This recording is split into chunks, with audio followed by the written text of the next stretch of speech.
Also, I was just watching. I was putting together my bar stools for. I'll show you after. They look very nice, if I do say so myself.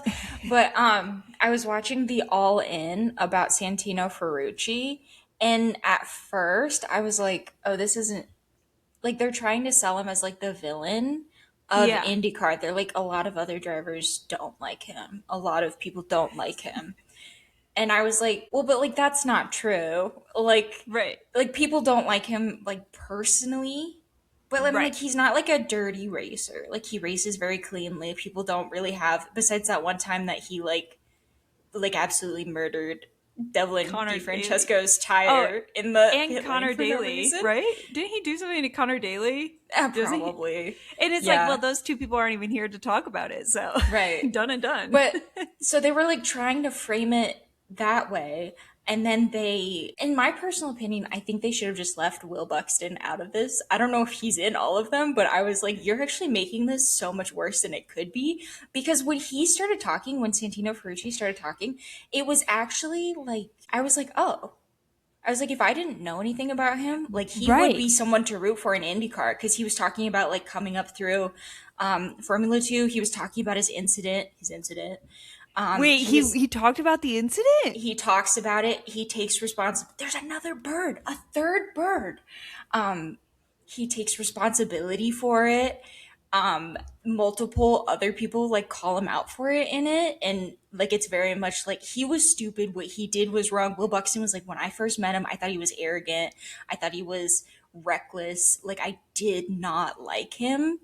But like now, obviously he's in a 17-minute episode like glazing him, so clearly we've squashed the beef.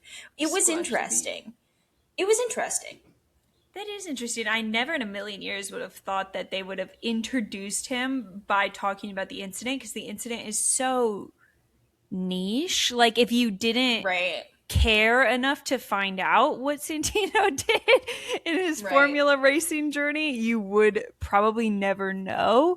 So it's weird Hmm. that they would even bring it up. But like, I guess No, I'm they glad do. they did because that would They be weave it like, in a lot, actually. And the worst huh, part about it, I wasn't looking at the TV screen while because I was building my bar stools, as said earlier. And she was busy. they play this background music, this like intense background music while they're trying to like build him up as a villain. And Santino talks so softly and his voice is kind of like higher pitched. Like I'd say it's probably a little bit higher than mine or like equal to mine. I couldn't if I wasn't looking at the TV and like looking at his mouth, I couldn't understand what he was saying. But like Will Buxton was fine because he's loud and British. But I was like, hey, could you actually turn down the background music for a villain Santino?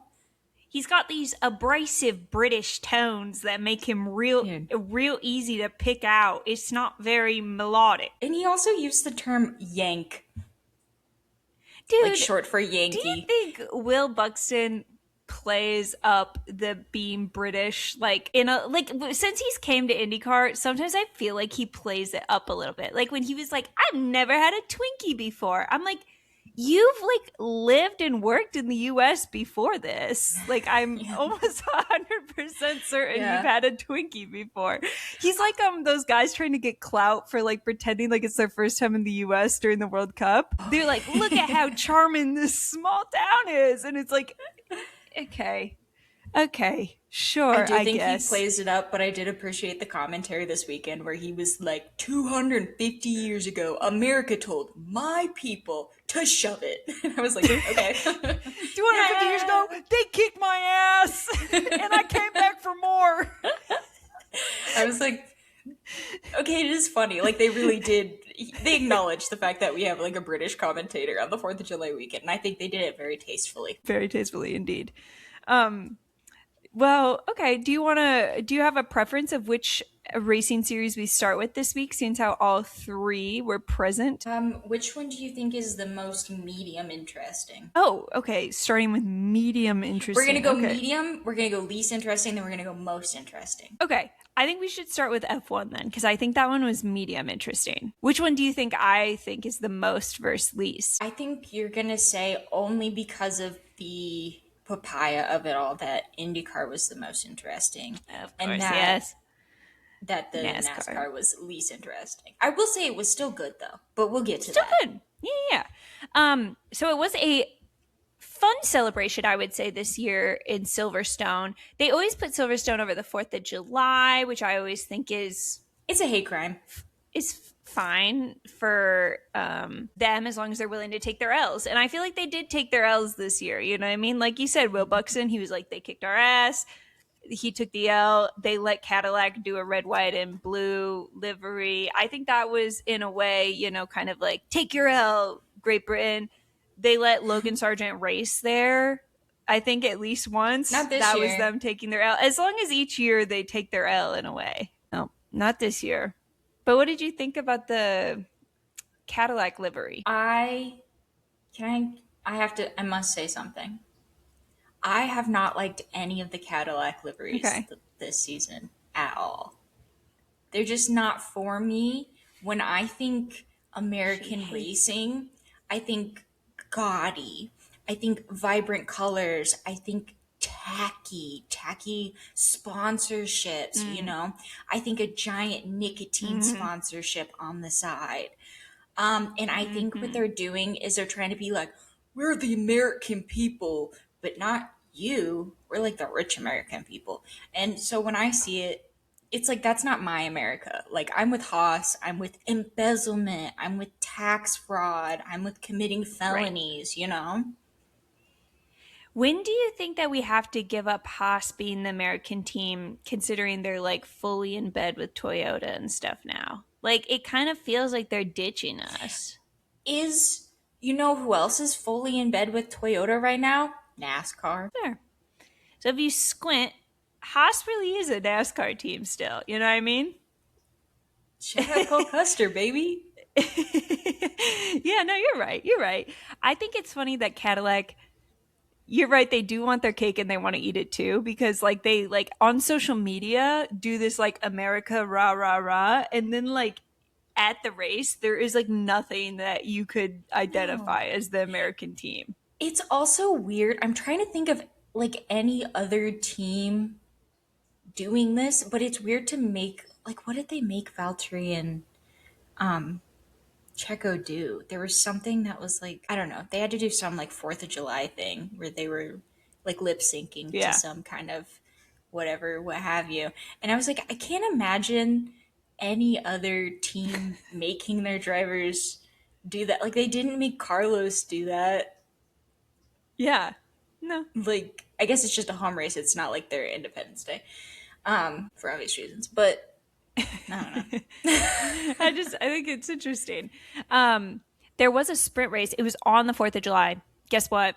I didn't watch it, and I'm okay saying that. Sprint I races don't are know. for Americans, so why would you put it on the 4th of July? Sprint races were made because Americans have too short of attention spans and we didn't give a shit about their sport until they made sprint races. And then now they have the nerve to put it on 4th of July. It's like, who's this for then? You know what I mean? Europeans don't Yeah, watch sprint races. I can't be Everybody knows bothered. that. But Kimmy won. Sure. Shout out to the child. Um, okay. So before the race, they had the Lego Drivers Parade. I think this is important to highlight for several reasons. One, they did like the Lego cars, but worse than they were in Miami. I didn't They were really like go understand that. karts. Yeah. But like in Miami, they were like double seaters. Like you got, Yeah, it was cute because they were riding like together. and they weren't like. I think the thing that was so beautiful about Miami is these cars were clearly not meant to race. But you put Mm-hmm. a bunch of race car drivers in a car and it's gonna race. That's where the beauty of it comes. They were going like 15 miles an hour trying to take each other out. These were like made for racing. They were like, Like they were let's let going them fast. race. Yeah. Yeah. Lame. Have to say, first of all, lame. But what I don't appreciate is when the drivers said it was lame. Then I was like, no, you shut the hell up. Because, like, I'm trying to have fun here. You shut the hell up. And there was like a weird amount of drivers who were like speaking out against this. Like, they were asking in the press conference. Lance Stroll kind of said something of like, yeah, sure, it'll be fun. Like, I'm not going to like lose sleep over how excited I am. And everybody was like, boo, Lance Stroll sucks. And then Max Verstappen came out and was like, no, I agree with Lance Stroll. And I was like, my goat is washed. I was like, don't ever Boo. say that. What is your Didn't Lewis problem? say something too? I mean, you saw Lewis during the like go kart race itself. He was like playing on his phone. He wasn't even looking up. Lewis is sucking the life out of me. Am I allowed to say that?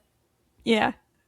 I was so pro Lewis up until the Persephone thing, and now like every time I see him, I'm just like, this guy again. But what did you think about the drivers who there was like mixed opinions. Some people were like, yeah, the drivers like they're drivers. They don't care about drivers parades. But like I kind of think it sucks when like fans are excited about something and then the drivers are like this is fucking stupid and lame. Yeah. I mean, they can do whatever they want. When they got out there, it showed that they were having a good time. And so the proof is in the pudding. I do think that there Ball is a doesn't lie. component of there is a component of these drivers are like, I'm not being paid by Lego to do this. Like some of these things are just like advertising moments. And like that I would get. If Max Verstappen goes up there and was like, yeah, it's gonna be fun, but like run me my fucking money, I'd be like, okay, sick. Fair. Pay him. I don't Yeah. know. Pay him. I think like I think in some ways you have to I was talking to you on the phone and I was like they don't demand to be paid whenever they go and accept their like MSC Cruises Grand Prix Right. trophy even though they're not paid by MSC Cruises. It's like just like have a little fun for the Also, sake of the sport. fuck Silverstone for trying to take something that was created in America. The Lego cars. No, I Yeah. agree. I was like, it's not gonna hit over there. The same, like the thing about Oh, it in stealing Miami another too. thing and claiming it's your own. Okay, Christopher Columbus asses. Like, come on. I thought we left colonization in the past. I literally like it's not gonna hit as hard because that audience is too pretentious to like something as much as the Miami audience does. Like the Miami audience, we come here for trash. It's like the AMC commercial with Nicole Kidman, but it's like me just being like Miami Grand Prix. We come here for trash, and we come Yeah. here for DJ Khaled doing the grid walk for some reason. We come here for shitty DJs blasting music in the beach club the whole race. Don't try to Miami GP Silverstone. It's never gonna work. Right. Like there's a reason that these have gone over so well at Miami and Vegas. It's because they fit the vibe. It's like you're just trying to steal something that you saw work, but now it feels disingenuous, inauthentic, might I Yeah. say, tacky. Tacky. Tacky. You know what else is tacky? The FIA president creating himself a little go-kart for the drivers parade for no reason. You think When he have asked? like You think he when asked has for one? yes, absolutely. And it's like when have you ever been part of the drivers parade? It's literally Well, called now the drivers parade. he's going to be the forever FIA president now, so He's you got a have to little more start. leeway. It's like a king. Yeah. Yeah. No, and it feels like sad to see him try so hard to socialize with the drivers because they kind of treat him like a make-a-wish sort of situation. You know what I mean? It's Like they it's going, really "Aw, he wants to play with us, I guess." yeah. It's interesting because it's like on one side like make a wish, on the other side it's like a hostage situation, and it's like I have to be very smart how I interact with this man, or he Right. will probably kill me. I don't know. I don't know what the penalties are. I haven't read the rule Some, book. sometimes I wonder like if he does set himself up for these situations or I'm like surely he can't be asking for this cuz it's just so embarrassing. Like he did this like Instagram reel, MBS did this like Instagram reel the other day and it was like anti-online hate abuse day. And it's like him being like it isn't no place in our sport to be hateful online and all the comments are like fuck you dude, you suck a bag of cocks. Like they're all like, "You really suck and everybody fucking hates you. Bye, loser." And I was like, I like "See, and that. see why would they set him up in It's this called way?" community. Like I'm like, "There's no way he asked for this, right?" You know. No. But well, so the race starts. We had who's on pole? George. George again. George on pole. The Ferraris. Are you lying? I don't know if that's true or not. I'll Google it. Okay, yeah, I think we should Google it to add just a little bit of context. Kimmy. Kimmy. Okay, and I then knew it was one of them. no, and they're so easy to mix up. They're both brunettes. Curly hair. You get it. You get it. So the Ferraris jump Kimmy's shit at the start. Okay, sure. The Ferraris do F1 now. I guess that we have to pretend like the Ferraris do F1 now. Um, I don't know. Sure. But more exciting in the back, Alex Albon immediately having problems with Ollie Behrman. That's what I like to see. How my favorite part about watching F1 is how many laps can Alex Albon last before he has to pit for damage. I was just like, and then they made us wait so long to see what happened. Like, well, because I thought he had gotten into something with Oscar, and I was gonna be like, a valiant effort, my friend. If you see a McLaren, take him out. Yeah, it was just like nope, Oliver Behrman, and I was like, for America. Also, it's like kind of sad. Ollie Behrman's trying to impress his girlfriend, Percy Pig. Percy Pig, but he was in the Williams. They was in the Williams. I don't know Percy Pig's pronouns, but it's giving androgynous.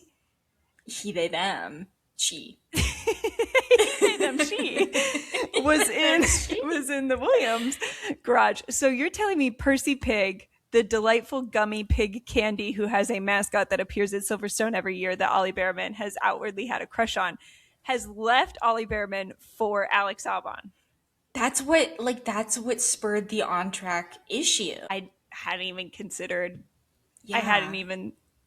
They didn't even bring that up on the broadcast. There's nothing more British than that, and they just swept it aside.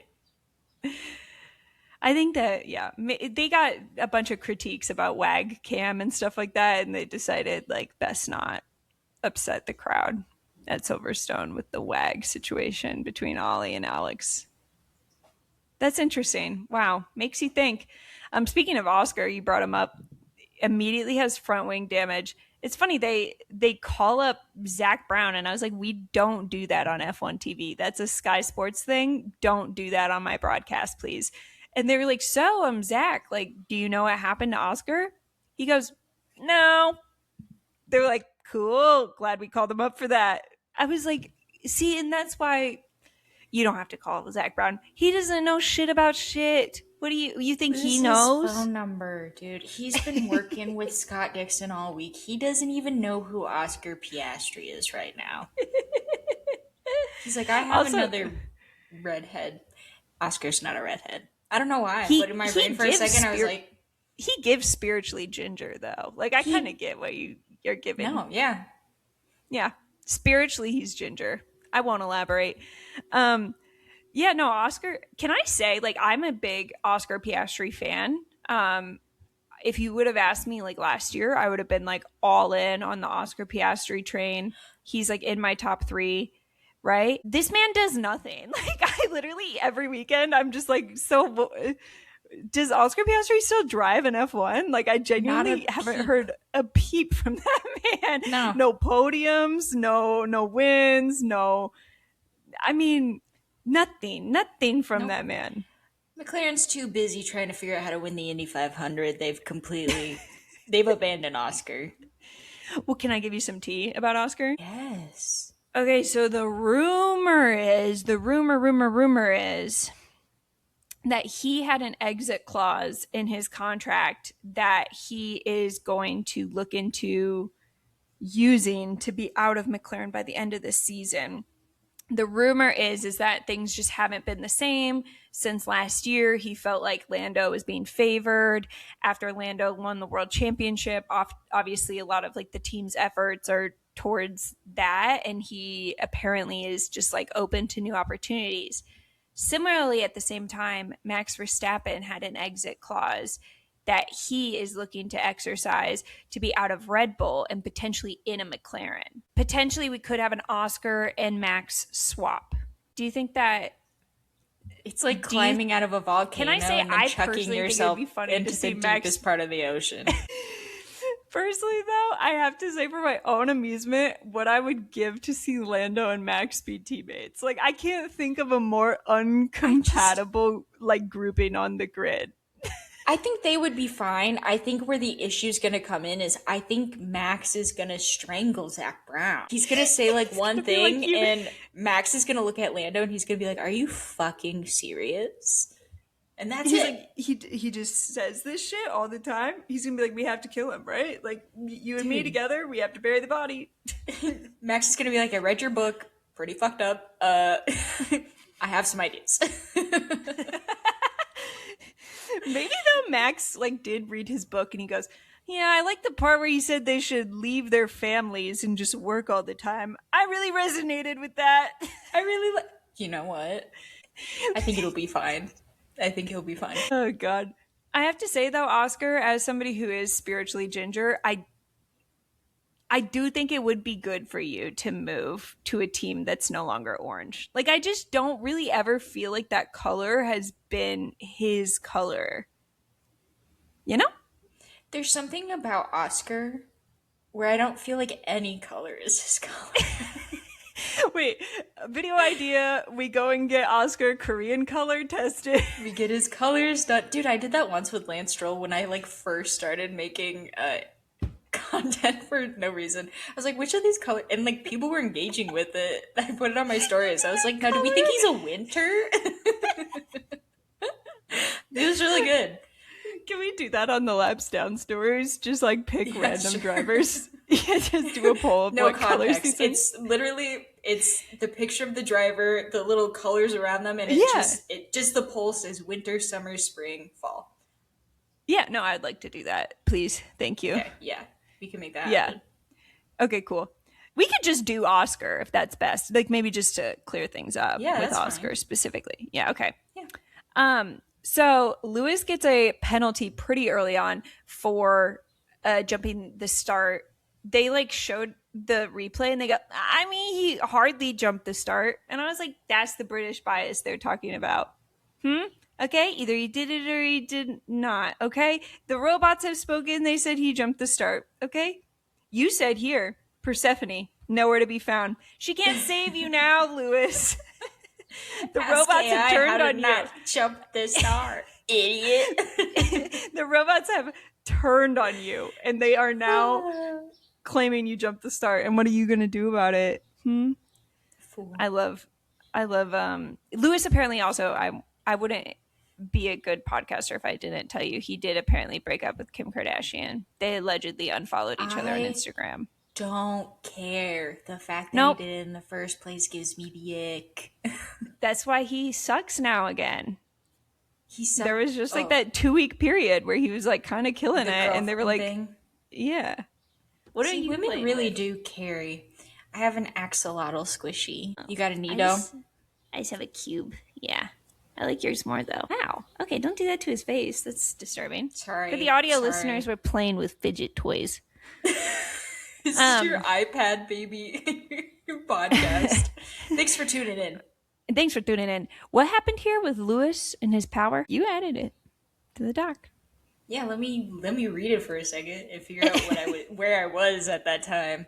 It's because he did the same thing he did during the sprint, where he used up all of his power, and then wasn't able to defend against Kimmy, which is the exact same thing that happened in the sprint, and they did not give him enough shit for it, in my personal opinion. Do you think that iPad baby Kimmy just is better at like he's like kind of on like low power mode, like his iPad? He's good at like kind of making the most out of 20% battery.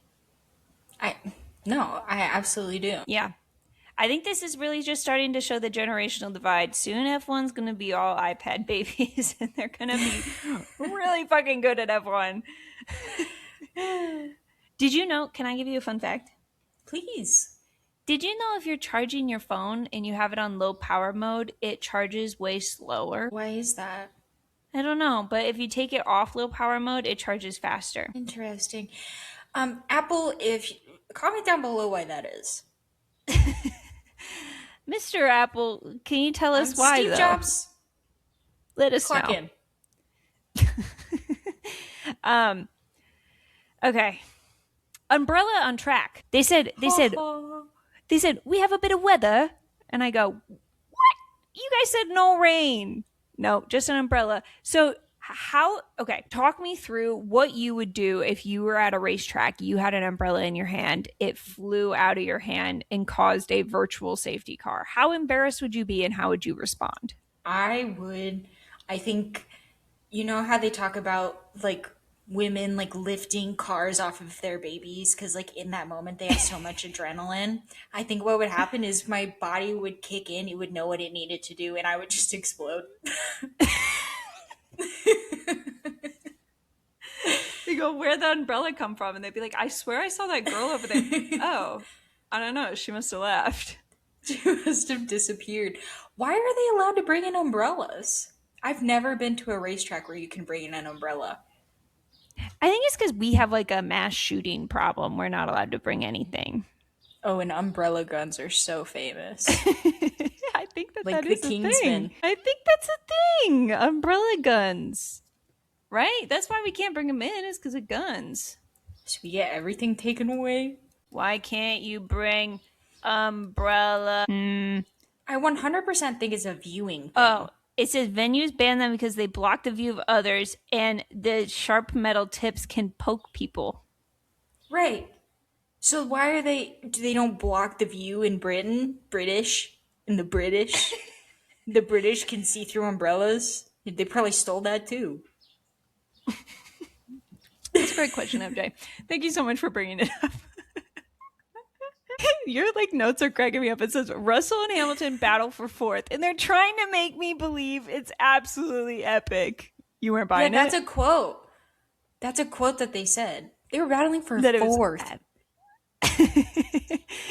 Is there ever a matchup that could be epic for fourth?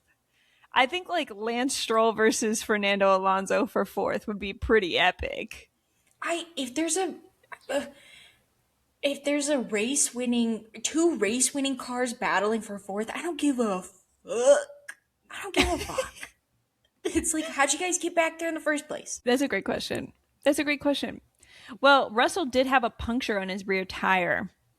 But like So he maybe didn't. that. He did and then he didn't. And then he did. Right. Famously, how flat tires work is that you can tell them to Like, stop. they were like, I think there's a puncture. And he's like, on whose car? Not mine. Surely not mine. He was beefing with Max. Yeah, And fine. it seems like Max, he kind of was, honestly, it felt like he was kind of rage baiting George the whole day, to be honest. Like he was like battling super hard with George. And then just as George would get past him, he'd be like, I think I'm going to pit. Bye.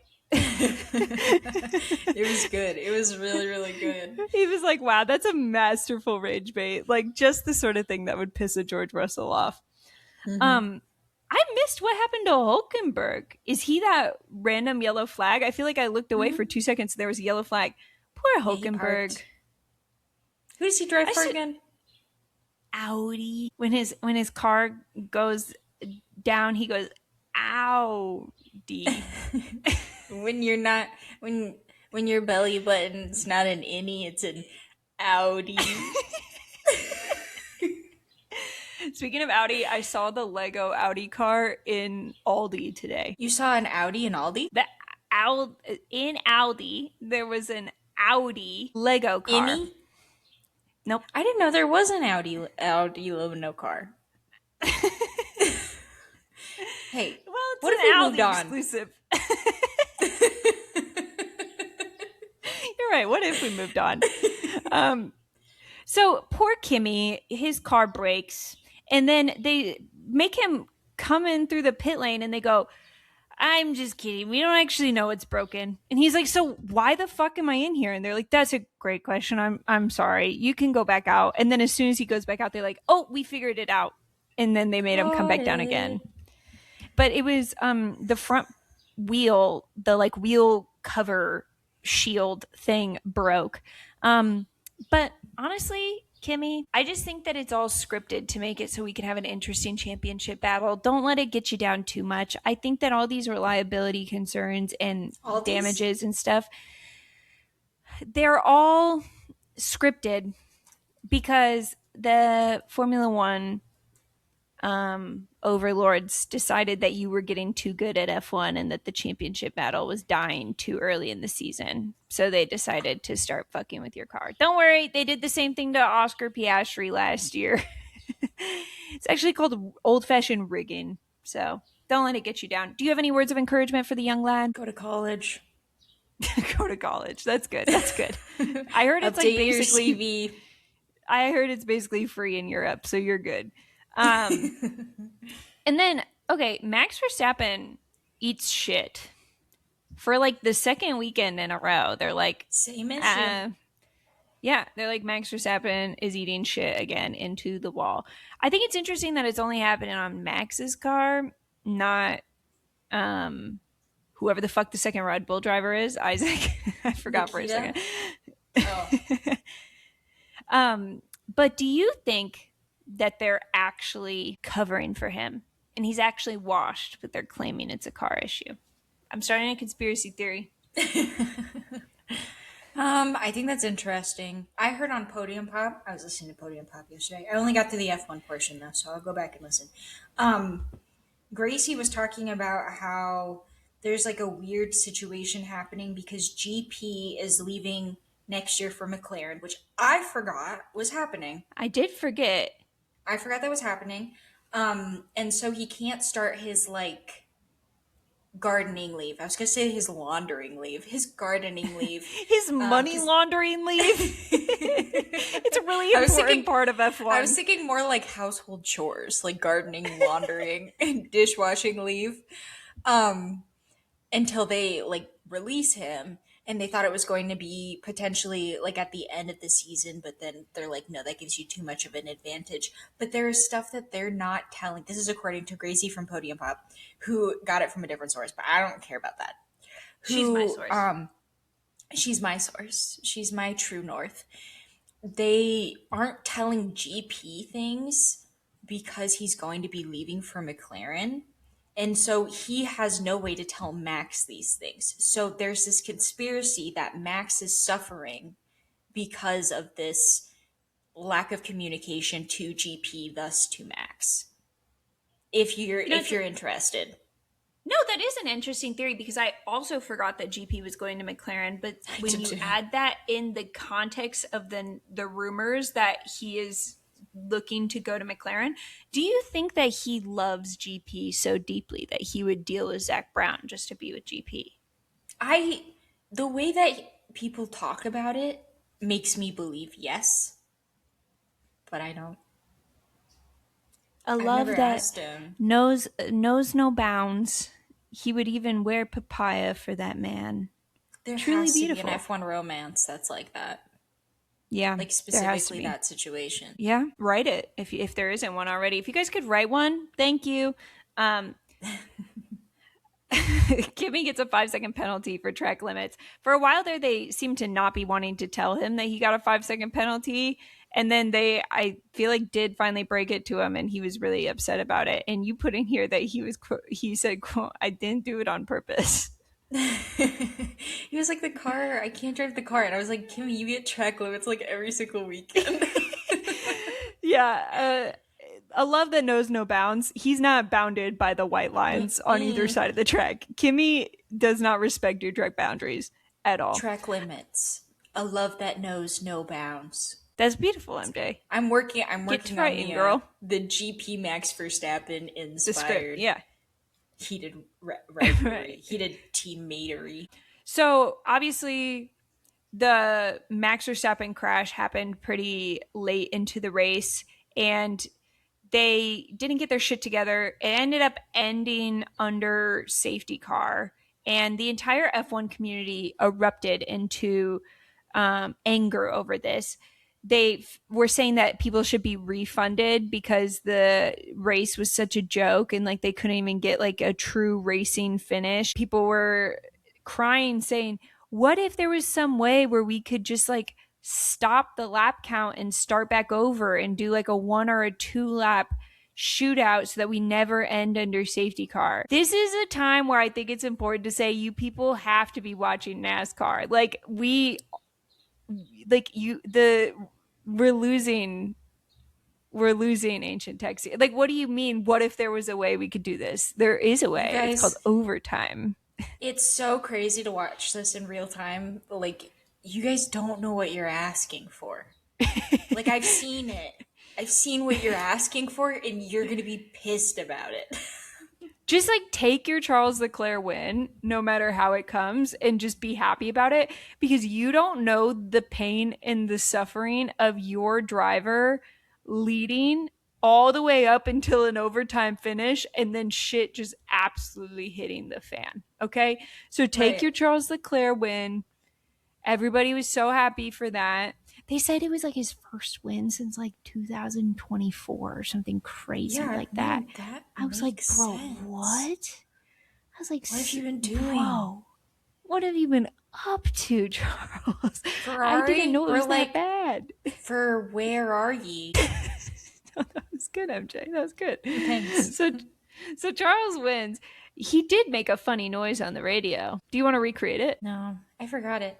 But it was so alarming to me that I was like, is he like choking on something in there? He kind of went like this. I'm going to try to recreate it the best I can. He kind of went like this. It was like that. And so I had no idea what it was, but apparently it's like an internet meme It's a that meme I'd that never I've seen never before. seen. So I'm like, where the fuck did he dig up this meme? Like, I've seen a lot of memes. I thought all the memes, but I've never seen this meme. Is this better or worse than Yabba Dabba Doo? I think it's funny because it causes alarm.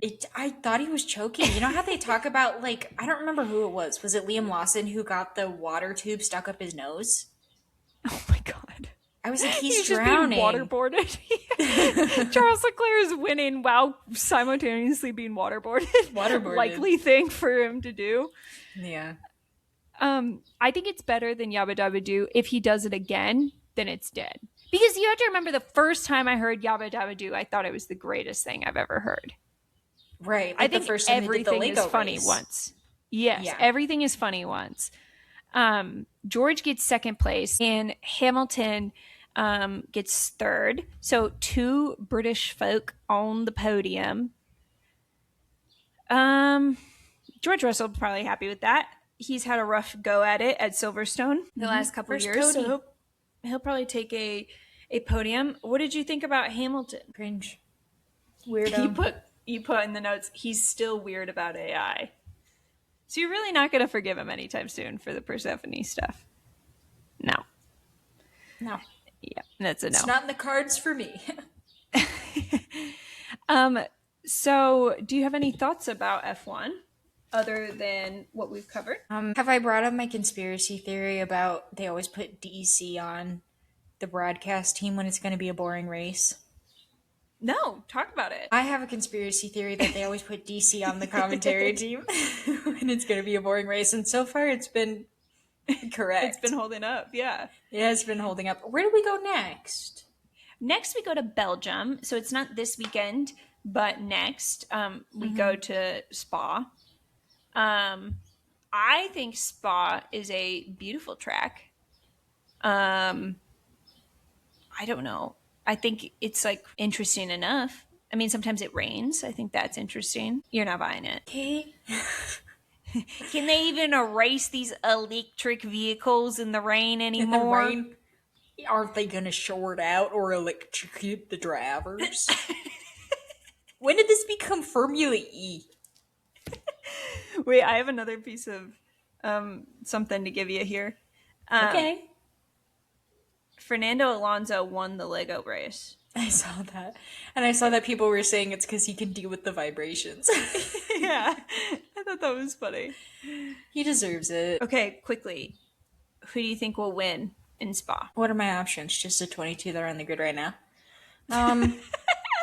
Still what? MBS, when he puts himself in a Lego car. Else? Honestly, I wouldn't put it past MBS. No. I think we're going to have a shakeup, okay? Stick with me as I formulate this as I go. I'm thinking it's going to be a McLaren. Which one? No, either of them. Probably Lando, but either of them. Lando, who famously has just like a crazy time in Spa.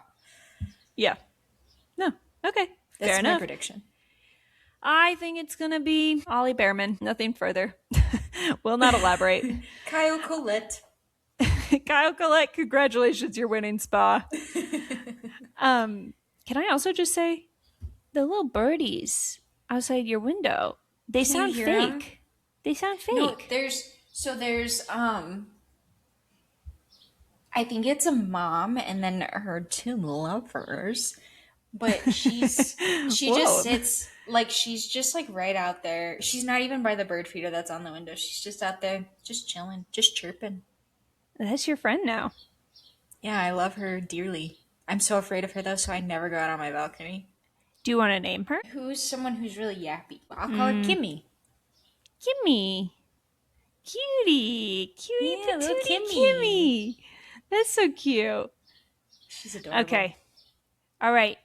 NASCAR or IndyCar next. Take your pick. NASCAR. NASCAR. This was our big, long-awaited return to Chicagoland. I thought it was interesting. Much of the weekend was dealing with rain, as much of this NASCAR season has been dominated by. But surprisingly, we got by Sunday pretty dry. We didn't have any delays or anything like that. I will say there was one delay right away when the race started. Connor Zilic and Ryan Preece spinning out literally on lap one. I thought that was going to be the tone for the rest of the race. I genuinely thought, oh, okay, so that's what we're doing today. I had no clue. You say in the notes, John Hunter Nemechek at fault. How? I don't know. I'm fine with it. I don't remember him being in it. Because they were trying to identify what car kind of got into, like, pushed Connor up. And I think someone offhandedly mentioned John Hunter Nemechek, and I said, "Sorry, John." Fair. Does anyone It's call you, him buddy. John Just Hunter? John. John? Yeah, it is strange that we're required to say all three of his names. You know what I mean? Even on the, like, timing tower, it never just says, like, Nemechek. It always says, like, J. Hunter Nemechek. Is that? Like, who the fuck is he? John? My good friend John. I saw the video of his dad today. Doing the shake and bake. I just Googled John Hunter Nemechek and then I put why. And then the next thing it generated was why can't he have umbrellas? Because like earlier I Googled something about not having umbrellas. I was like, no, you're right. Why can't John Hunter Nemechek have umbrellas? Okay, so now we kind of look like assholes. John Hunter Nemechek uses his full name to honor his late uncle, John Nemechek, who was a NASCAR driver, and his father, Joe Nemechek's brother. Huh? Okay, sure. I don't know. It's the AI summary. That's what it said. So what's Hunter doing in there? I guess just to differentiate. Like, you can go by John Nemechek. That's not the issue I'm having. Why is your full gov on the timing tower? I don't know, MJ, but I'm just scared to speak any more on it as to not appear insensitive. Okay, yeah, we can move on. See, this is how we all... insensitive. We're gonna get canceled like Cake Pops by Ashley. Yeah, no, literally, everybody's gonna come for us. It's gonna be really scary. Just don't bring it up ever again, okay? But I have to say, even if it wasn't his fault, hearing Connor Zilic's radio was top 10 saddest things I've ever heard in NASCAR. And sometimes I'm like, is he like playing it up for the cameras? Please tell me he's playing it up for the cameras, because he's like, why can't anything ever go my way? I'm like, I don't think he's playing it up for the cameras. I think nothing ever goes this way. He went from, where is he in? Torture Village? From Funky Town? Torture City. Torture City. That's not where a he's at right village. now. It's a city. More population. It's bigger. Yeah. Yeah. I'm surprised. I didn't know that many people live there. He's in Torture Township.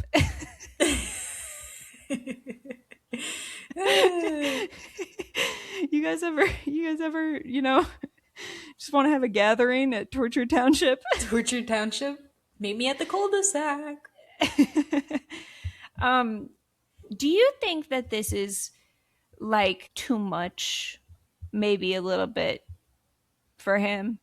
Like, just like, I worry about like this much of a hit to your confidence. Yeah, like it has to feel like he's probably like, why the fuck am I here? You go from like being on top of the world in Xfinity, like winning almost every weekend, to like just you can't, he literally can't even make it past lap one. And like they were talking on the broadcast and they're like, how is he supposed to get better? Like he literally can't even run a lap. Right. It's hard because he's with Trackhouse this year, which very much is not gonna it's not working in his favor. That's for gosh darn sure. But then he also hasn't run that many laps in Cup Series, so it's like a double edged sword where it's like even if they have a good car, it's like, well, but you haven't run that much. And when you are having a good run, it's like, well, you're in a Trackhouse car and they're kind of ass.com, but we have Kevin Magnussen. So it's like there's no it sucks. It truly sucks to watch like a talent be wasted in a Yeah. shitty car. Interestingly, I put in the notes, I didn't realize that Corey Haim was going to be here this weekend. And about halfway through, they were like, Corey Haim's here. And I'm like, huh. He's always at the most like random race weekends. Like, Mm-hmm. I never know when Corey Haim's there. It's like the most random places. But it really is so interesting how right I think that they have done Corey Haim in his introduction to Cup racing. Like he has probably run more laps in Cup Series than Connor Zilic has. Like Mm-hmm. they hard. I feel like he did hardly any Cup Series. Like did Connor maybe do like one or two Cup Series starts? He did like the Coke 600 last year, Yeah, he did a and then handful, but maybe like I one or two also others. it's that same thing we were talking about, like the transition from trucks to cup seems to be much more like adaptable than from O'Reilly Yeah, to. fuck He's it. also Put won a Connor in race. trucks. Put Connor That's in true. trucks. Let If me see he's not some. able to run that many laps in Cup Series, put him in trucks. Yeah, they should like really because like you look at people like Carson Hocevar. I mean, he's doing a truck race. It seems like every other fucking weekend. You know what I mean? Like Spire puts Yeah. him in that truck. I would love to see them do that more for Connor. He needs it. He needs He laps, needs and something. Yeah, but yeah, they also don't have. Oh no, they do because they're with. No, they don't. they do aspire like partnership Do for they? They. trucks. I Yeah, thought so, but then I was like, I don't want to say that I'm so pretty stupid. sure like Justin Marks himself like ran a Spire Oh, he truck. did. He Yeah, did I was at like, why the San fuck? Diego.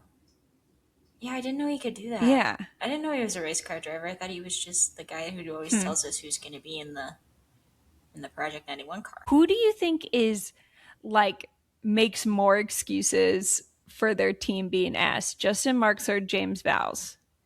Because when both of them tweet or something after a race weekend, I'm like, you got to give it up and just admit your ass. The only reason I would say James Vowles is because it's been so many years of it. Like at least Trackhouse is winning a road course every once in a while or a street course. That's fair. What That's do we fair. have? We have one podium for Williams in the past 300 years. Since like basically the dawn of time, Since which was when since Drive to Survive first came out. That's when F1 started. yeah, That's I think so. yep. Yeah, I think so. No, I'm just like whenever I see Joseph Marks, I'm like, not you. No. Which is Can it? crazy because last year I loved that guy. I was like, tell me how you're gonna No. put SVG and Scotty Mack and Connor Zilic in the same car for Daytona again. Yeah. Yeah. Oh, you're grilling hot dogs at the Daytona Rolex 24. Oh, how exciting. He would like join in on those. Remember those photo shoots Trackhouse was doing where they were like on tour and he was like in all of them? I was like, he doesn't even drive here. I We should do another marketing episode because I want to dive into that where it seemed so put together, but it just like didn't like I literally have like one of those on tour t-shirts that looks like a concert Yeah. t-shirt for Trackhouse. It seemed so like flushed out, like they had the photo shoots, like it seemed very planned out. I just feel like it didn't hit at Do all. anything. They didn't do anything. It just like didn't, and it didn't always make sense. Right. Interesting. Something to think about. I don't know. We Something can to think talk about about. it. Also, pretty early in the race, we have contact between Carson Hocevar and Zane Smith. They said something interesting. They said that they were both on their 100th career start. I was like, really? Really? Who is Zane Smith again? No, I'm just kidding. He's I, actually going to be the face of front stretch next year when they get rid of Noah Gragson. Noah Gragson. But it was interesting because it looked almost intentional on Zane's part. But then if it was intentional, then it's kind of embarrassing because then he also spun out. So it was kind of like you didn't even do a good job. Yeah, it just seemed like they were both racing a little too hard and a little too not good. I'm just like, okay, did we have to do that right now? Is kind of a perfect way to encapsulate that battle, I Yeah. think. Yeah. It might not have been intentional, but it still looked like ass. You know what I mean? Yeah, don't do that. But Silly. they were like trying to hype it up on commentary, and they were like, that's probably Zane getting Carson back for all those times he's Carson. And they were like trying to cook it up like this is going to be the next big rivalry. I was They like, were sure. pulling up the in-season bracket challenge, and I was like, shut up. Guys, you're pissing me off. Oh yeah, they did try to say that it was like payback for Carson knocking Zane out of the in-season tournament. I'm like, Dude, yeah, surely that's what this is about. no one even cares about it since Ty Dillon got knocked out. I haven't heard one single person talk about the in-season bracket challenge. No, I thought that was funny. I was like, sure, the new rivalry NASCAR's been craving: Zane Smith versus Carson Hocevar. No, we've already decided who the rivalry is going to be. It's going to be Zane, not Zane Smith. Whoa. It's going to be Carson Hocevar, Corey Haim, and Connor Zilic. That's why they're all beefing on Twitter together. Like, they've already figured it out. They've already done the planning for it. We Stop don't trying to insert yourself, Zane, please. Zane drives the puppy car though sometimes, right? the 38. Yeah, 38? I do think I am 38. quite fond of him. Yeah, I I mean, like the puppy car. and he's like a decent driver, especially when compared to Noah Gragson. Yeah, I mean, bars on the floor. Speaking of bars on the floor, Austin Hill and SVG. Now that's a rivalry. That's a rivalry. Okay, so Austin Hill into the wall after SVG kind of comes up behind a little quickly. He You put hits in him with his parentheses. bonnet. You said in parentheses, fully dumps him. He does. Yeah, he hit him a little bit, just a little bit. And then, okay, how much aura is lost by Austin Hill coming on the radio and just saying, Guggenheimer? Just like, or however you say his last name. And it makes it so much worse that SVG delivers that perfect line when I think it was it Bob or Jeff talking to him, and they were like, is it worth having a conversation with Austin Hill? And he goes, yeah, but he just grunts and then walks away. Like, that was so effortlessly. Like, if I were Austin Hill. Dude, he's so not good at like having beefs. Like, you know, No. Austin Hill, famous white glove incident with Eric Amarola. It's like, what are you ever doing, dude? Like, it's not It's your cringe. scene. You don't have it, bud. Like, you're not a beef worthy driver, unfortunately. Maybe in the O'Reilly series. Yeah, Like, sure. I don't know, brother. Get back down in the JV. I thought it was funny.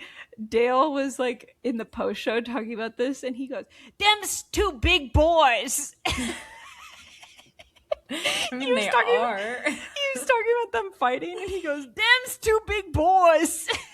Dude, Dale's so funny. He was in like the Dale. SVG, or not SVG, the Santino Ferrucci doc Really? too. He Yeah, was because in he asked that? him about it. He asked him about because remember when he was doing his little tour at the beginning of the season? Oh yeah, And he was on the Dale Yeah. Jr. download? I forgot Dale about his asked him apology about the tour. incident. Yeah. Should we have let Santino come on our podcast just to let him pretend like it's the apology tour?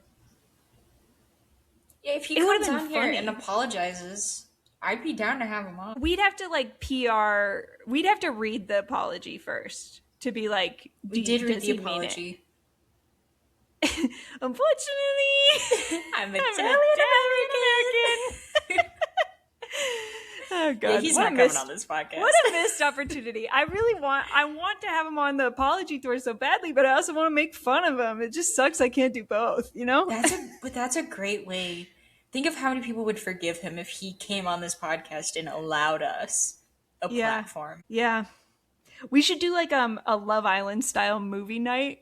We just like show him the clips, and then we go, okay, Now we're ready for your apology. We had to refresh everybody's memory, but now we're ready for the apology. We have him pick behind three doors, but it's all the same video. It's all the same video. It's him on his phone in his car in F2. Yeah. Him Zoomed running in. into his teammate twice and then going. It was just supposed to be like a middle finger to him. It was like, well, it was attempted homicide, but That's sure. that's like Kenzie on Love Island saying a kiss is just a handshake. Just a handshake, bro. I say that all the time now. Santino ramming his car into his teammate. A kiss is just a handshake. Kiss is just a handshake at the end of the day. But yeah, no, I was just cracking up at Dale just like calling them fat, like unprompted. I was like, that's not really the point, SVG's a big guy. He's like a sizable, scary He's man. big boned. He's big boned. He's not fat. No, big boned. No, he's just, I mean, he's like, and he's tall too. Yeah. No, can I say something to you? This weekend when I was at Redbud, apparently motocross in general, it appears to be very New Zealand heavy. There was a lot of New Zealand fans there, which I think is a separate issue, but also very funny to think that these people fly from New Zealand to rural Michigan to watch dirt bikes. I'm like, there's no way this is worth that, but okay. I'm trying not to yuck yum, whatever. But there was this guy that was walking past, literally looked exactly like SVG. And then as he's walking past, I realized on his back he had a New Zealand flag. And then I thought, oh, is that mean of me to think that everybody from New Zealand looks alike? Dude, that is funny. Did I tell you about my SVG thing that happened in the grocery store this weekend? No. I went to the grocery store Friday night and I had been moving all day. So I was wearing like Sophie shorts from like high school and I had my SVG shirt on and I was looking like absolute dog shit going to the local grocery store. And I'm in the aisle most people I've ever seen in my entire life because it's the night before the 4th of July. Sure. And this, he was a big man. Like he was probably like 6'6", like SVG size man. And he like kind of walks past me once as we're in like the yogurt aisle. I'm trying to get my Chobani's. And he walks past me again, like looking at me. And I, like when you're in public and like a man looks at you like a couple times and it's like, I gotta get out of here. I gotta get my Chobani's and go. I gotta get my Chobani's and get the fuck out of here. He stops me and he goes, "Hey, I like your shirt." And I was like, "Oh, yeah, thanks, big SVG fan." And then he goes, "Not many people know," and then walks around the corner. And I was like, many people know. I was like, not know what? Like, not know what? About SVG. About NASCAR? That's a big New boy. Zealand? That's a big boy. Oh, God. I think the Austin Hill Shane Van Gisbergen beef is very funny.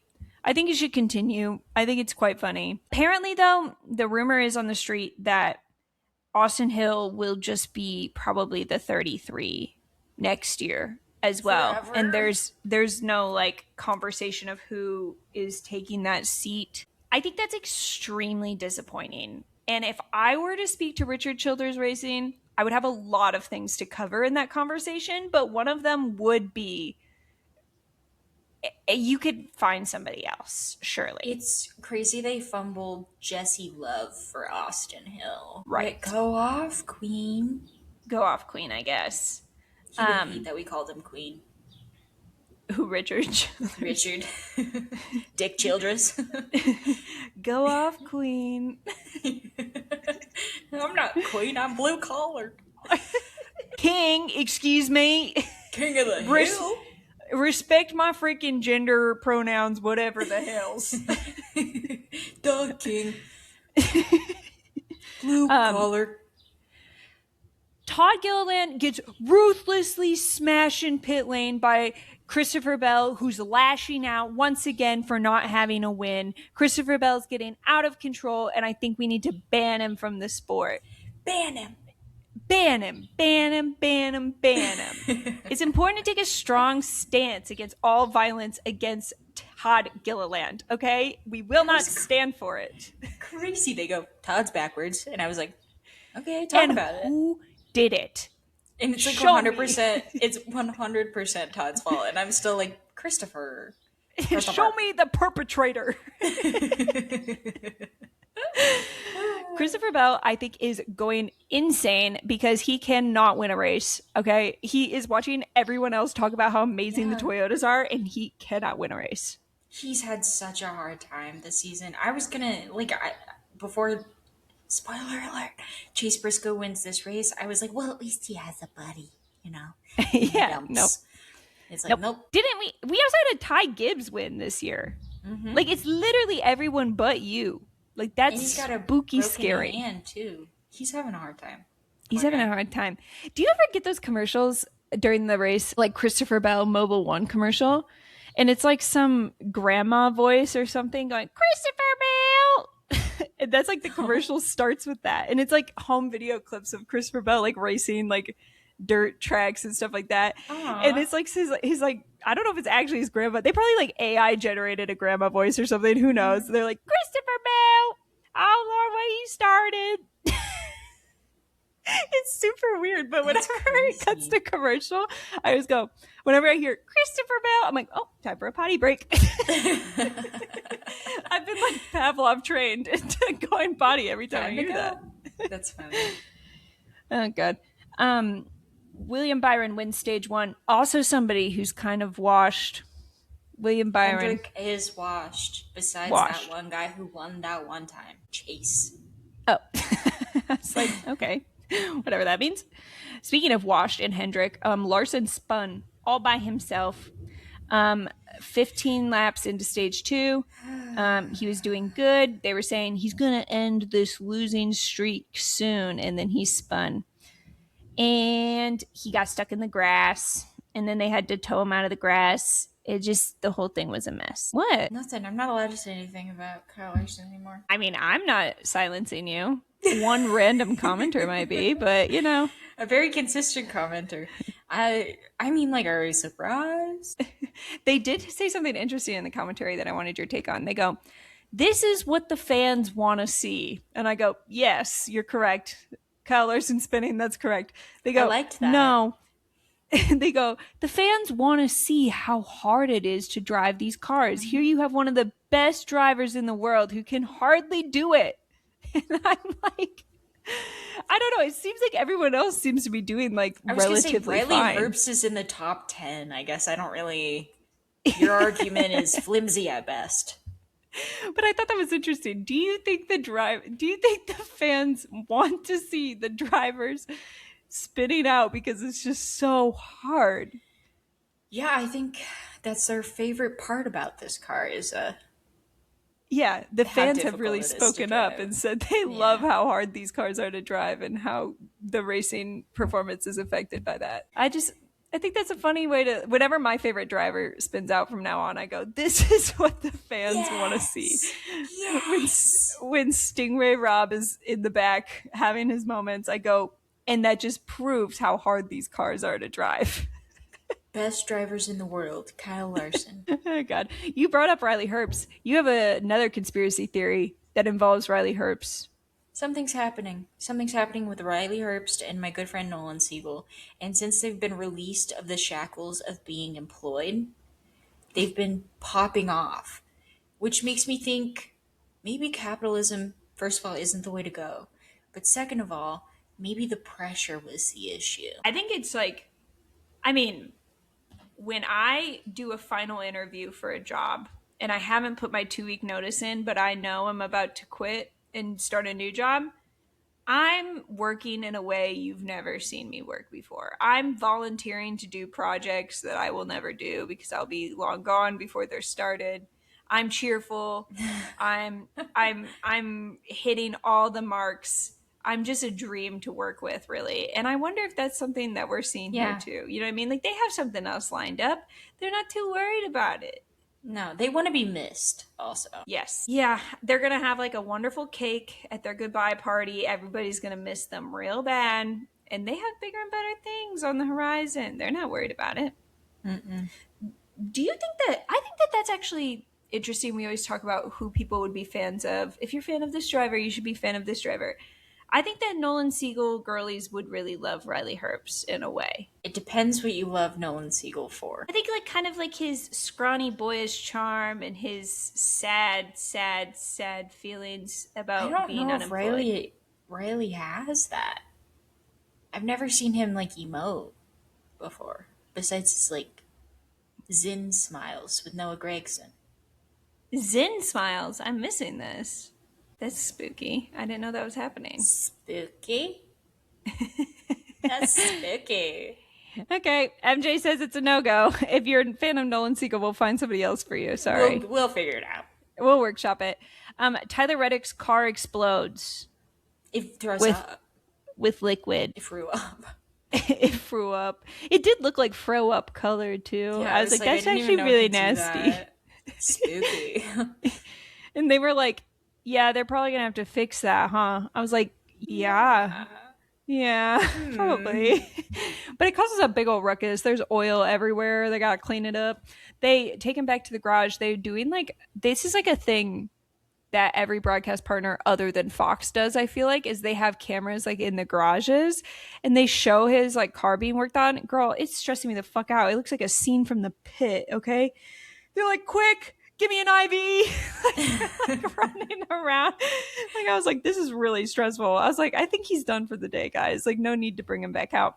But I mean, it really goes to show where they're at in their season. They're desperate. They're feeling a little desperation. Speak on it. Yeah.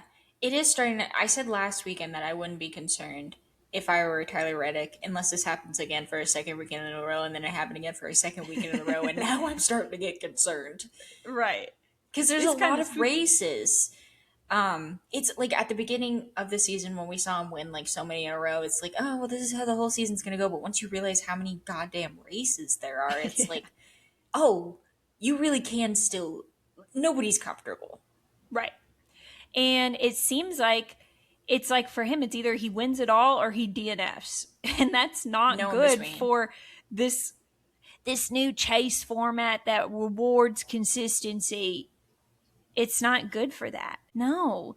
So Tyler Reddick, maybe be a little bit of afraid. Maybe be a little afraid. Chase Briscoe wins this race. Another strong Toyota weekend on the whole. There was like I think like 30 laps left, and they were saying that there was like 6 Toyotas in the top 10 or something crazy like that. And I don't know what they finished with, but Chase Briscoe is probably happy that he finally can get off the fraud watch list and win a race. He did have a pretty good weekend in Mhm. Sonoma, so he probably had some good momentum. Do you think then that it would be smart for JGR to put all their resources towards getting Christopher Bell in a better spot now that he really is probably closest to that cut line? Yeah, I mean, it would make sense. But, like, it's difficult because I don't know. I'm so confused about these, like, drivers racing with injuries because I want to be like, well, put all your eggs in that basket, but, like, you are still depending on a driver who has a broken arm. But then, like, a few races ago, he had a broken arm and he, like, almost won. Mm-hmm. So, yeah, I think it would be a good idea to just put all your eggs in the basket. Figure it out. It'll be fine. Just for like, yeah, maybe a couple races, put a bunch of eggs in that basket because Yeah. when they were showing the like cut line, he still is like a good amount above the cut line. Like I think there's like 4 or 5 people below him, but he definitely is the most dangerously close. And yeah, with racing with that injury, I think he just needs all the help he can Oh, get.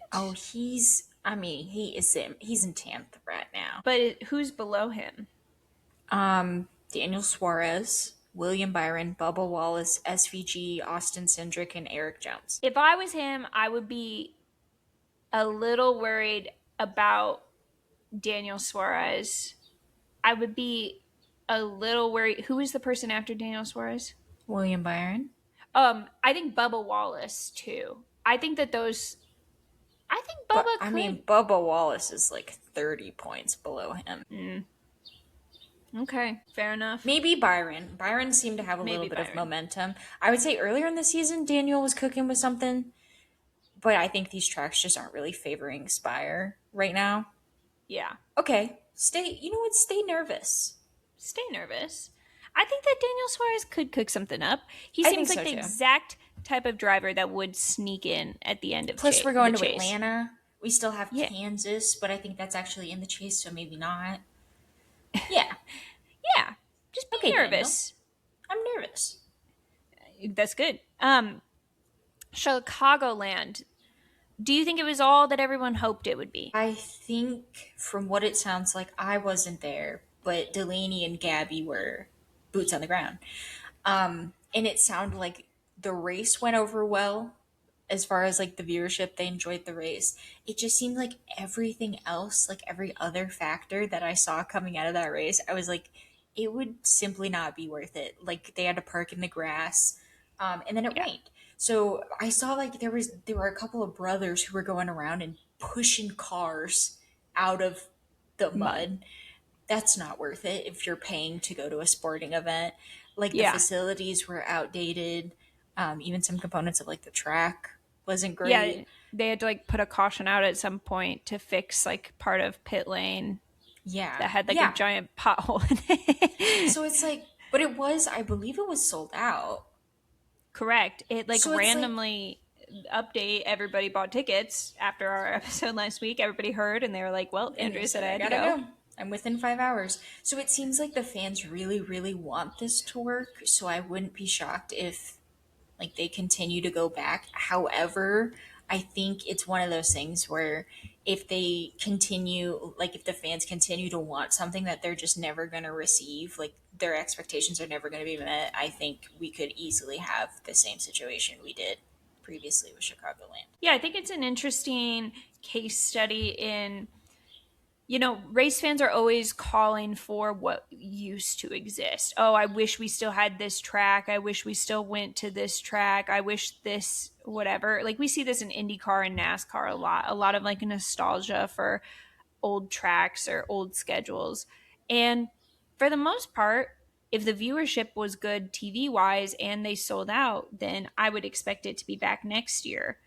Do I think, though, that it's sad that we don't have the Chicago street race? Yes.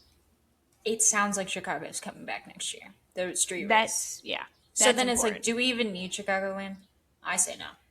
I say we keep both. Fuck it. We live in the land of abundance in NASCAR. You know what I mean? It's I like we can know. have everything and more. We have like 100 race weekends to fill. You know what I mean? Might as well go to every goddamn track on planet Earth. Okay, fair enough. You've convinced me. NASCAR to Spa. NASCAR to space. NASCAR to Monza. NASCAR to the Roval. Girl, I fucking wish. That's going to be such a sad weekend when we have to watch another fucking Charlotte Oval. Don't. Don't even. Don't. Okay, let's talk about IndyCar because IndyCar was goofing this week. Okay, guys, just absolutely goofing. So we had a massive silly season weekend for IndyCar that I definitely feel like overshadowed in many ways the actual race that occurred, which is probably fine because it was Mid Ohio. So the weekend started off with it was announced that Scott Dixon would not be returning to the number 9 PNC Bank Honda for Chip Ganassi Racing. It was announced by originally Chip Ganassi Racing themselves. They put out a graphic. I thought it was very meticulously worded in a way to make sure that everybody knew this was not what occurred with Will Power and Penske last year. They said we had full intentions of allowing Scott Dixon however much time he wanted to retire with Chip Ganassi because of all the time that he has put into our team.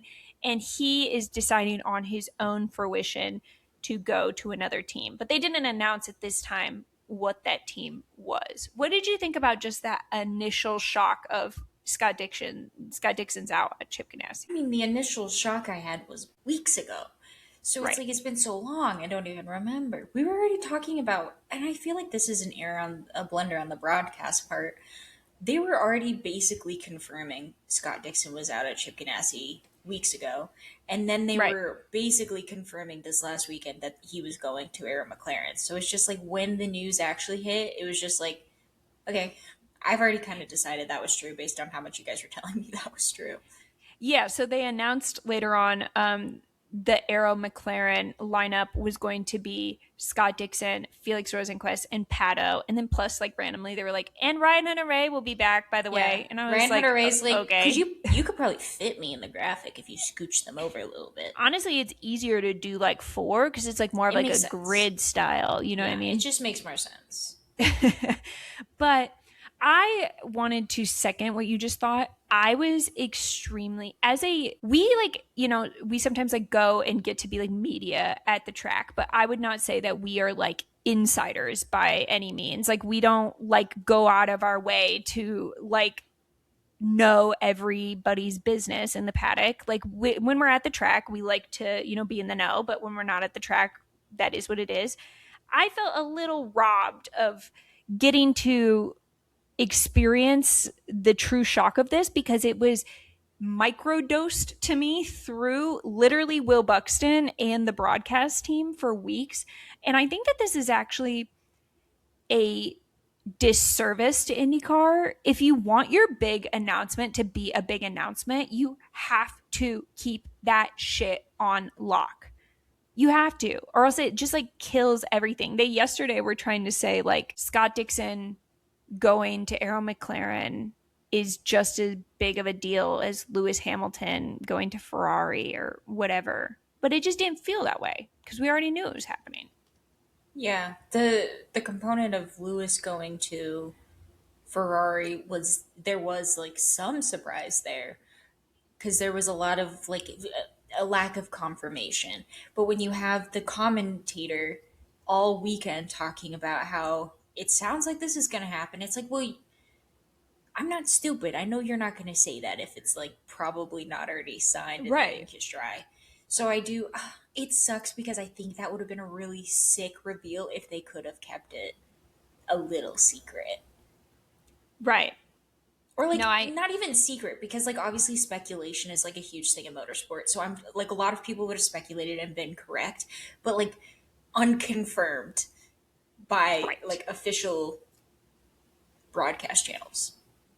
Right. I think when you have like it all but confirmed, it's like, okay, It's thanks like I've for already letting come us to know. peace with it. Like I thought it was Yeah. shocking when I first heard it, but it's like, yeah, no, this I've accepted this as reality. So you're just confirming something that you've already confirmed for me. What I do think is funny is that Will Buxton is getting like eaten the fuck up by the F1 community because he tweeted like something crazy is happening today. And for some reason, the entire F1 community thought that that was about them.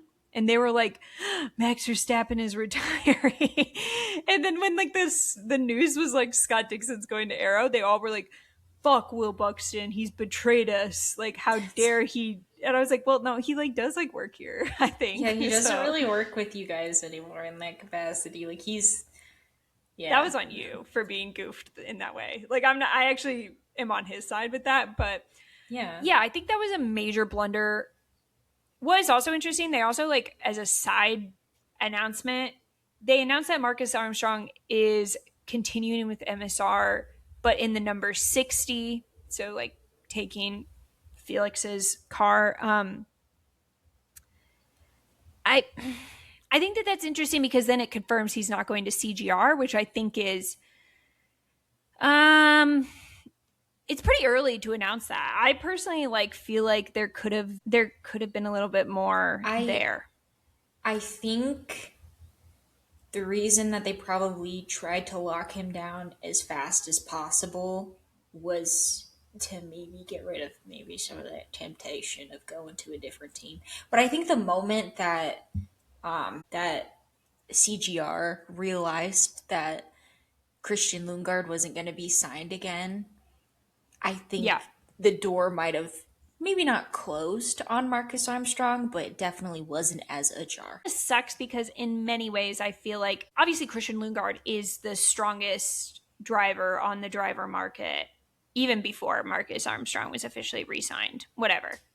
But it would have been fun to see them kind of battle it out for that seat because I do think they are comparable in experience, even though maybe not comparable in results. Christian Lundgaard has Yeah. obviously wins and stuff like that that Armstrong cannot compete with. But Armstrong also, I think, probably felt he's at MSR to go to CGR. He's not at MSR. He doesn't I mean, want to be at is MSR he? forever, I don't think.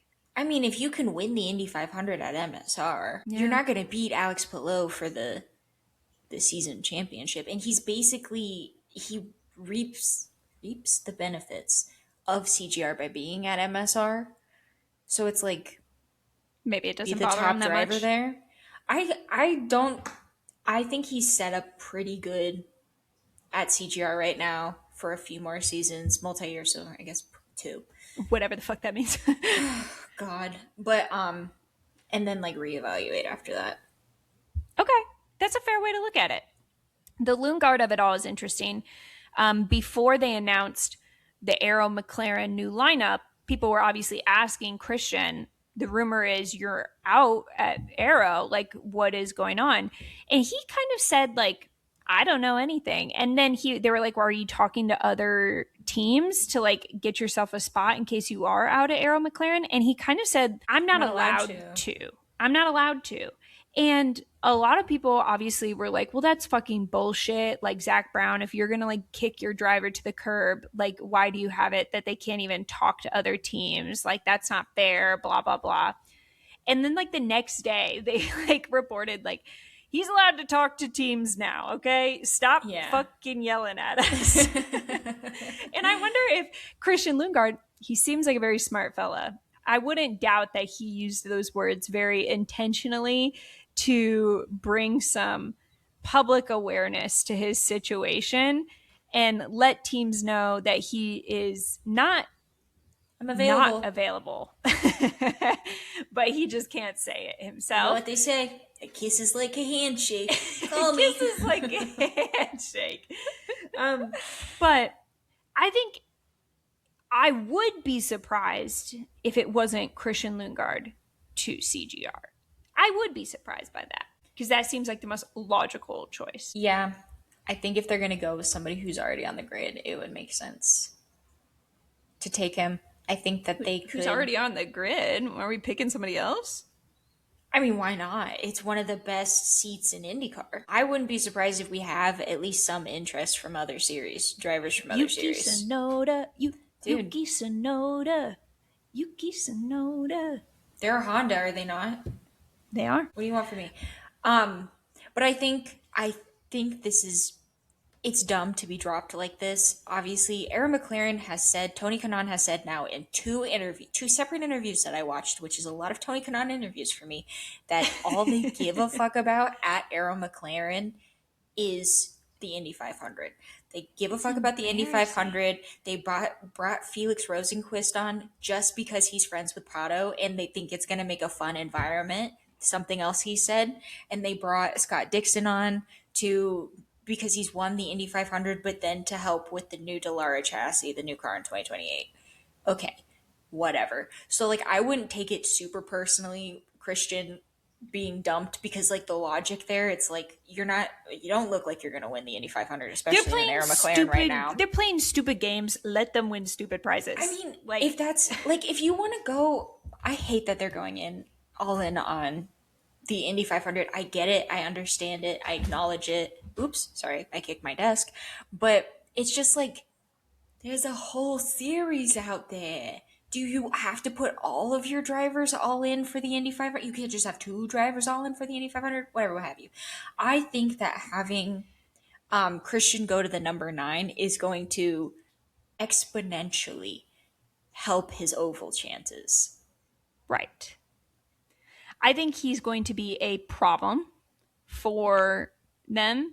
I think saying you want to only win the Indy 500 is all fun and games until you're eating your words every other weekend that you're racing and you're getting your ass kicked by the guy that you let go. Like, that is just not going to be fun. And you can say, oh, all I care about is the 500.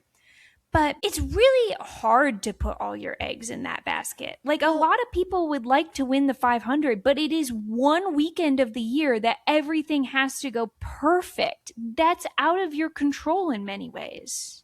And you show up with like the same cars you did this year, and it's like, okay, but all your eggs are in the basket. They're all in the basket, and the basket has a hole in it. In fact, it's not even a basket at all. It's a frisbee with the center cut out of it. So it's just a ring. You put all It's a your eggs in a ring. ring. They're hitting the ground, and it's like, so now what are we doing? Now what are we Right. doing?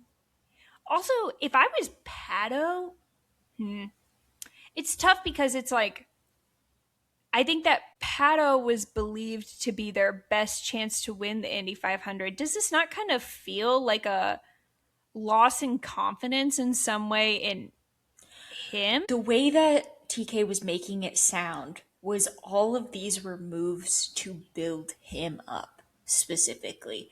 They're not necessarily banking on Felix or on Scott Dixon to win. They know that they're able to, but it kind of seemed like they're bringing on Pato's best friend so that it improves the environment. He kept saying how much that Felix is Pato's best friend. Okay. And then they're bringing on Scott Dixon because he has that expertise, and even if he doesn't win, he will be helpful with the car in the future. So it's like, okay.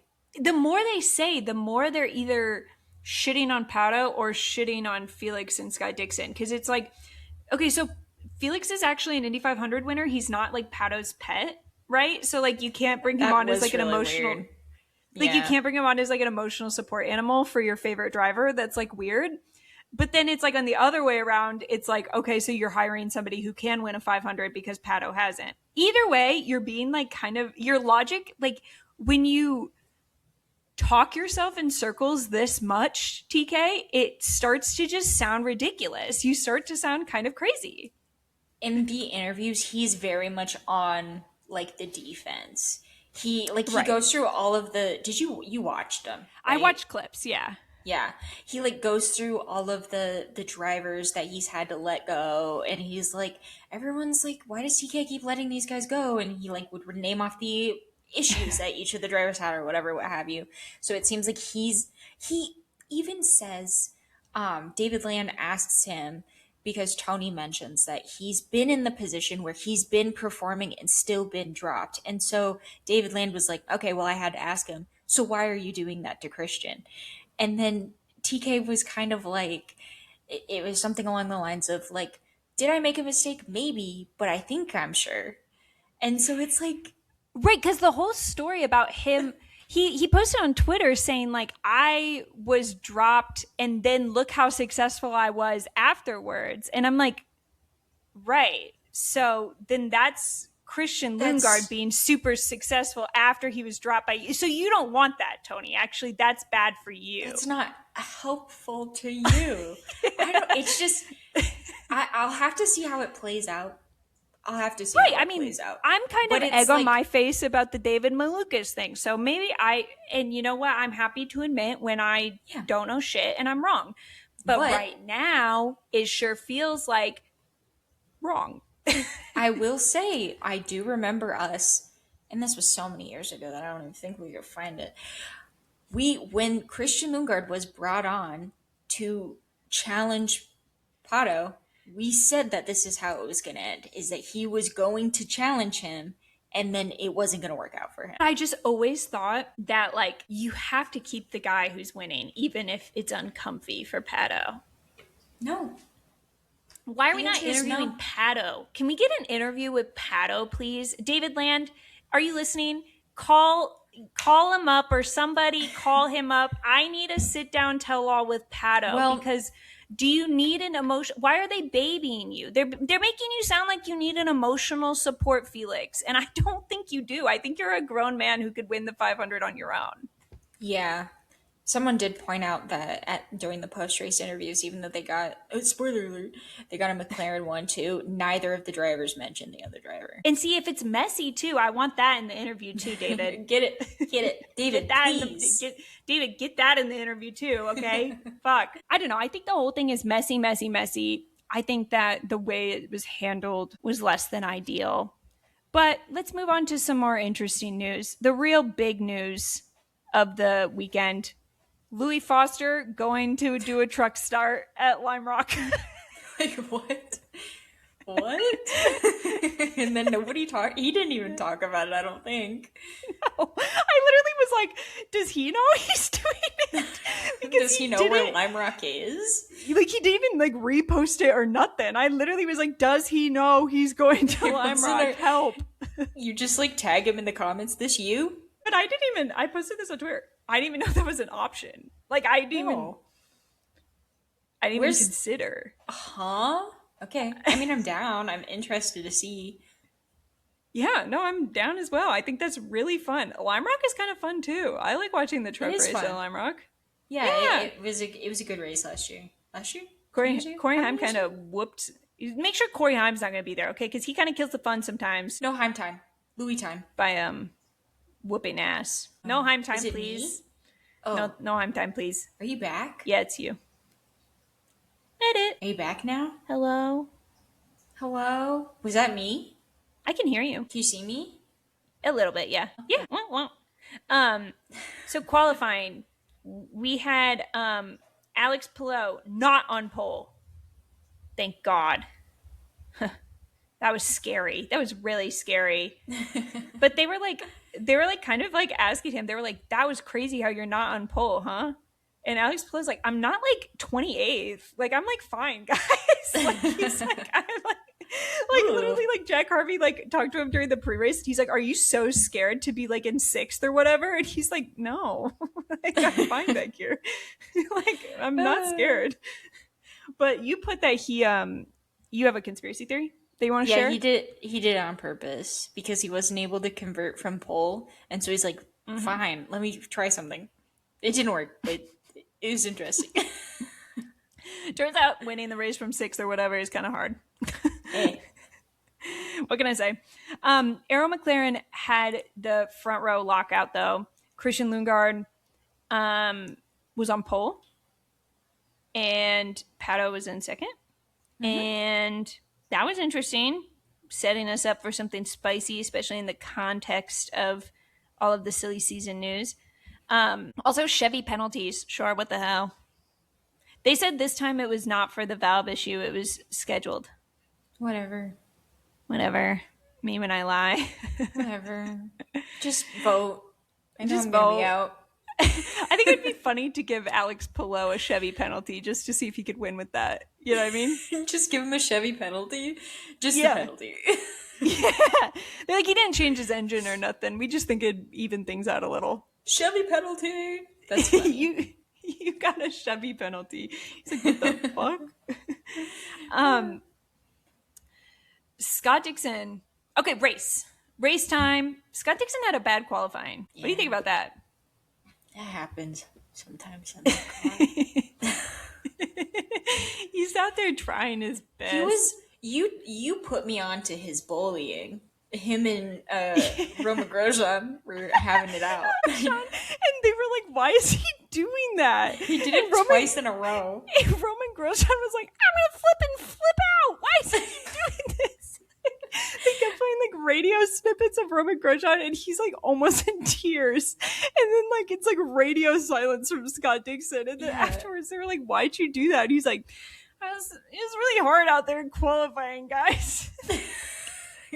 When you asked me about my race, Like literally, it was like he for no reason was just fucking with. My favorite part about Roman Grosjean is whenever he has a bad qualifying, he will try to convince you that he would have been on pole had it not been for that meddling and Scott Dixon. sometimes I believe him.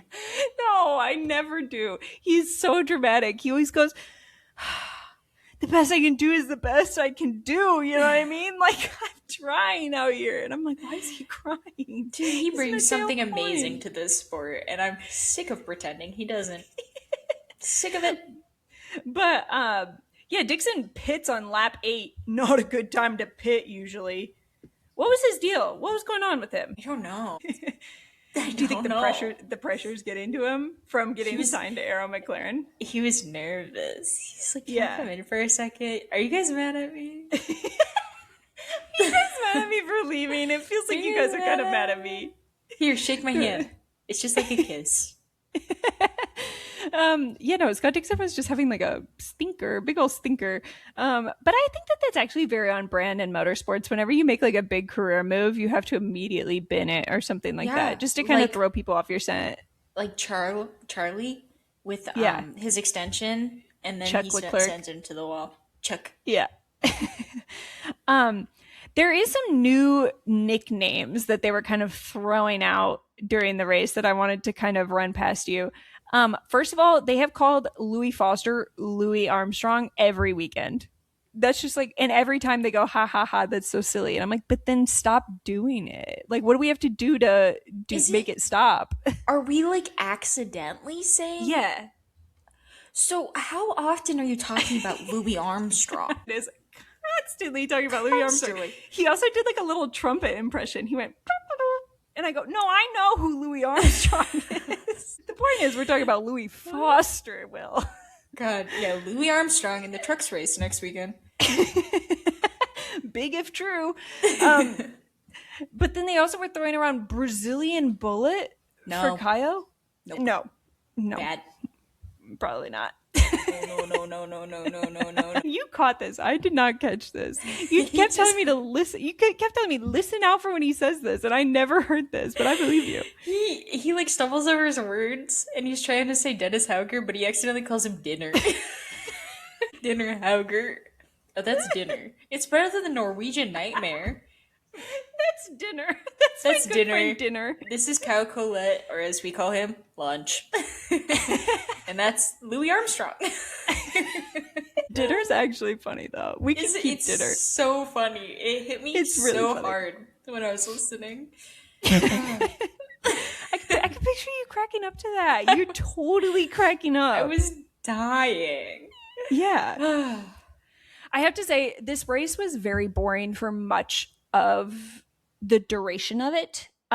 Around lap 42, we have a semi-exciting moment where Christian Lundgaard goes wide and kind of makes a mistake, and it's the perfect opportunity for Pato, who had kind of been closing the gap on him, to take advantage of it and take the lead.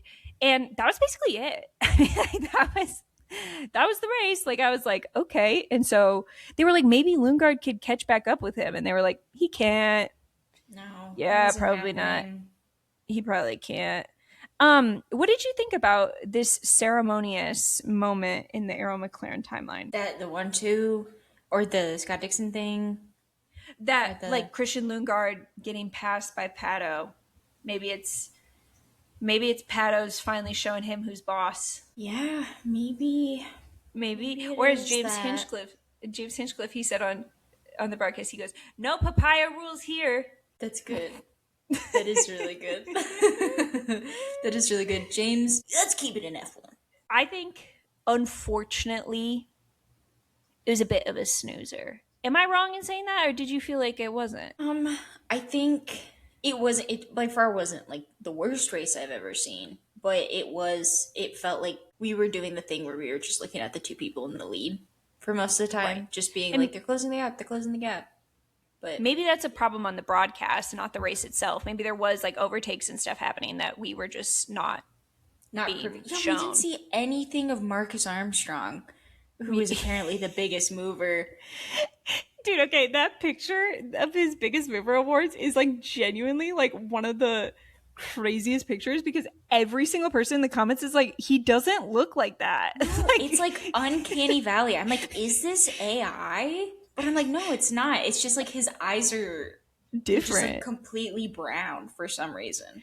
And like they're like kind of like a different shape almost. Like, It's so weird. I'm like, this is AI, and I don't know why. I don't know why. even it's AI. drivers were commenting on that post, by the way. Like, I think Alex was Polo weird. commented, it was like, he doesn't look like that. Who is that? That's not my friend. It's not my good friend. Yeah, I think it's maybe a problem of the broadcast. Maybe it's just they didn't show us the stuff that was happening on track. And if that's the case, that's unfortunate on the at-home viewer. Maybe if you were at Mid-Ohio, please tell us if we missed something juicy, because obviously we only see what they show us. I did want to point out an interesting stat. It feels like a lie. Like, it feels like they're lying to us that it was the first Kyle Kirkwood podium on a road course. That's a lie, surely. What is he doing? Like, I was like, I thought he was kind of good at these things, like road and street courses. I guess it's just street courses, which I'm like, is it because of the walls? You like it when you feel enclosed? He might. You feel safe? Feel like safe. like when they put those little hamsters in the mazes. These flowers for Algernon. Have you read that book?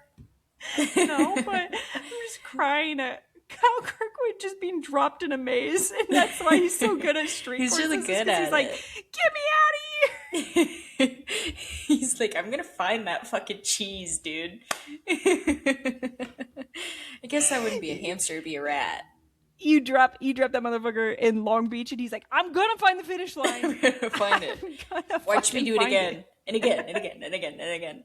He's like, there's no option for me to go anywhere else. He's like directionally challenged. So he's like, this is really nice because I don't have to decide. I literally feel like I'm going in circles. This is so fucked up.